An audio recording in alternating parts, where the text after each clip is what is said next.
दिन चढ़ेगा वैसे वैसे वोटिंग परसेंटेज भी नीलू बढ़ता जाए। बिल्कुल, लगातार हम आपको दिखा रहे हैं कि किस तरह से लगातार वोटिंग परसेंटेज और जैसे जैसे दिन चढ़ेगा लगातार हम इस बात का जिक्र कर रहे हैं वैसे वैसे मतदाताओं की संख्या मतदान बूथों पर बढ़ेगी। और इस वक्त सीधे रुक करेंगे कासगंज का। हिमांशु हमारे साथ जुड़े हुए हैं। हिमांशु, वहां पर किस तरह से मतदाता पहुंच रहे हैं और किस तरह के मुद्दों के साथ आज वोट डाल रहे हैं? जी बिल्कुल, इस वक्त हम एटा में हैं और एटा में 4 विधानसभा सीटें हैं, चारों पर बीजेपी का कब्जा था। लेकिन लोकतंत्र की खूबसूरत तस्वीर आप देखिए, ये लंबी कतारें, और यही कतारें बताती हैं कि लोकतंत्र के प्रति जनता में, मतदाताओं में कितना गहरा विश्वास है। ये तस्वीर देखिए आप, इसी तरह से यहाँ 3-4 लाइनें लगी हुई हैं। एटा सदर कहने वाले कुछ भी कहते हैं और जो कह रहे हैं उनके ऊपर कितने मुकदमे हैं, और जो कह रहे हैं उनको ज्यादा पता होगा क्योंकि आतंकियों से हो सकता है उनके संबंध। 3 चरणों के बाद समाजवादी पार्टी कहाँ पे कितनी सीटें जीती? 3 चरणों के बाद कितनी सीटें जीत रही है? अभी तक 100 सीट समाजवादी पार्टी जीत चुकी है और इसमें पूरी सीटें जीते 150 के आसपास हम लोग पहुंच चुके हैं। करहल के मुकाबले को कैसे देख रहे हैं? करहल 1.5 लाख से ज्यादा से जीतेंगे हम लोग। मैडम आप भी वोट डालने के लिए आई हैं, क्या कहेंगी? मैडम आप भी वोट डालने के लिए आई हैं, क्या कहेंगी? वोट की ताकत कितनी बड़ी है ये तो बता दीजिए। वोट की ताकत बहुत बड़ी है। सबको वोट डालने के लिए आना चाहिए। Of course yes. Yadav land है, ये पूरा यादव लैंड है। ये तमाम मतदाताओं को क्या कहेंगी आप? कि सब हमें ही वोट करें। तो देखिए यहाँ पर अक्षय यादव पत्नी के साथ वोट डालने के लिए पहुंचे हैं और वो बता रहे हैं कि समाजवादी पार्टी की स्थिति 3 चरणों में काफी मजबूत है। कैमरा विपिन राय के साथ अनुपम मिश्रा, न्यूज 18, सैफई इटावा। तो अक्षय प्रताप आ गए थे, वो बता रहे थे कि पूरी उम्मीद है और पूरा भरोसा है कि साइकिल दौड़ेगी और न सिर्फ यादव लैंड में बल्कि पूरे उत्तर प्रदेश में उनको भरोसा है कि समाजवादी पार्टी की जीत होगी और अखिलेश यादव मुख्यमंत्री बनेंगे। हिमांशु, आप अपनी बात पूरी करिए, उसके बाद हम चलेंगे पवन के पास। जी बिल्कुल, तो ये आप देखिए कि एटा की तस्वीर, एटा में मतदाताओं में कितना ज़बरदस्त उत्साह है और ये उत्साह बताता है कि लोकतंत्र के प्रति ज़बरदस्त आस्था है लोगों में। और बड़ी संख्या में यहाँ मतदाता, सुबह से ही कतार इसी तरह से लगी हुई है। तो लोगों से हम बात भी कर लेंगे।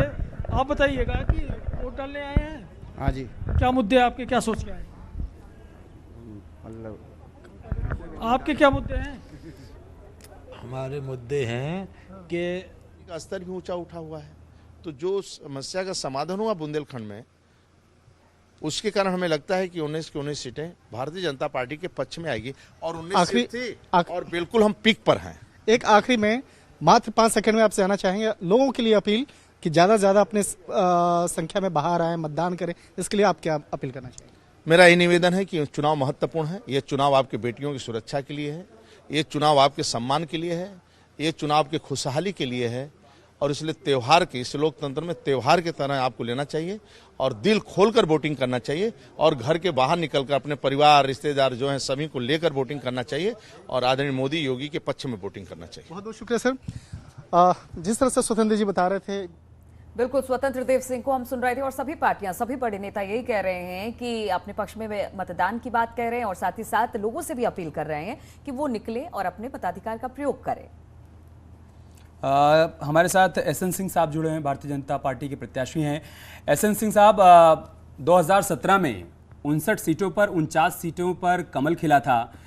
आप लोग उम्मीद ये कर रहे हैं कि 2022 में भी वही प्रदर्शन दोहराया जाएगा, लेकिन न सिर्फ अखिलेश यादव को, पूरी समाजवादी पार्टी को, पूरे यादव परिवार को ये भरोसा है कि जो 2017 में हुआ वो 2022 में नहीं होगा। देखिए, 2014 में भी भारतीय जनता पार्टी का कमल खिला, 2017 में भी खिला, 2019 में और 2022 में भी भारतीय जनता पार्टी का ही कमल खिलने जा रहा है। रही बात करहल की, तो आप देखे होंगे अखिलेश यादव जी ने कहा था कि करहल हम आएंगे ही नहीं, लेकिन वो पिताजी को लेकर करहल आए भी तो पिताजी का पूर्ण आशीर्वाद नहीं पाए और पिताजी उनका नाम भी भूल गए। आप देखिए, आज एक छोटी सी तस्वीर सुबह आई है, शिवपाल जी आशीर्वाद देने गए थे आदरणीय मुलायम सिंह जी का, लेकिन अखिलेश यादव जी नहीं गए थे क्योंकि अखिलेश यादव जी रुष्ट हो गए।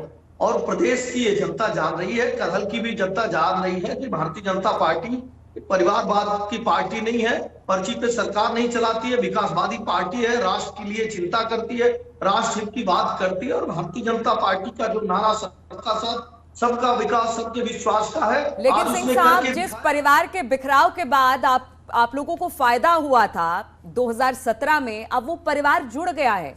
उनका कहना है कि परिवार जुड़ गया है तो वोट भी भरपूर आएंगे और सीटें भी भरपूर आएंगी।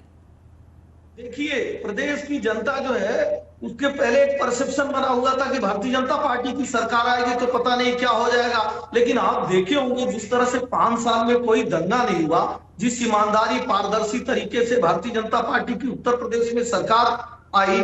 आप देखिए इस बार का जो चुनाव है वो बुंदेलखंड में भी हो रहा है। बुंदेलखंड में हमने 10 बड़ी परियोजनाएं दी है, हमने सरयू नहर परियोजनाएं दी है, हमने अर्जुन सहायक परियोजना दी है, बुंदेलखंड एक्सप्रेसवे दिया है और हर घर जल नल की जो व्यवस्था किया है।